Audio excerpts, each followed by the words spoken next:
नमस्कार, मी नेहा. देशोन्नती न्यूजमध्ये आपलं स्वागत आहे. लोकसभा निवडणुकीचा निकाल 4 जूनला लागणार आहे. मात्र निकाल येण्यापूर्वीच सुरतचे भाजपचे उमेदवार मुकेश दलाल विजयी झाल्याचे घोषित करण्यात आले आहे. लोकसभा निवडणूक 2024 सुरत लोकसभा जागेसाठी उमेदवारी अर्ज रद्द केल्याने आणि उरलेल्या उमेदवारांनी नावे मागे घेतल्याने भाजपचे उमेदवार मुकेश दलाल बिनविरोध निवडून आले. यावर काँग्रेसने गंभीर प्रश्न उपस्थित केला आहे. सुरतची निवडणूक रद्द करून नव्याने निवडणुका घेण्याची मागणी निवडणूक आयोगाकडे केली आहे.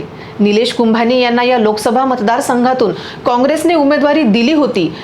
जिल्हा निवडणूक अधिकाऱ्यांनी त्यांचा उमेदवारी अर्ज रद्द केल्याने निवडणूक आयोगाने त्यांची उमेदवारी नाकारली.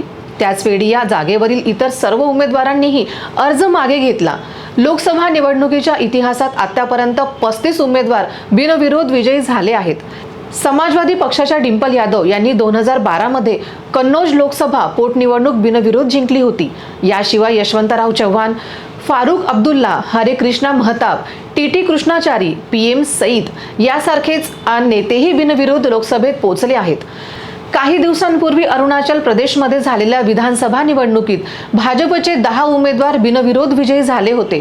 मुख्यमंत्री पेमा खांडू यांनी 2014ची अरुणाचल प्रदेश विधानसभेची निवडणूकही बिनविरोध जिंकली होती. जून 2011 मध्ये पेमा खांडू यांनी मुक्तो विधानसभा मतदारसंघातून काँग्रेसची उमेदवारी जिंकली. काँग्रेसचे माजी अध्यक्ष राहुल गांधी यांनी या घटनेवर संताप व्यक्त केला. सोशल मीडिया हँडलवर लिहिताना ही केवळ सरकार बनवण्याची निवडणूक नाही, ही देश वाचवण्याची निवडणूक आहे. संविधानाच्या रक्षणाची निवडणूक असल्याचे राहुल गांधींनी म्हटले आहे. Bureau report, Deshonnati.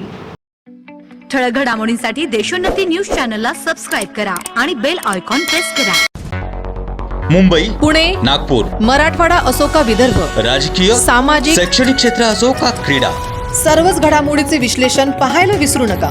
फक्त देशोन्नती न्यूजवर.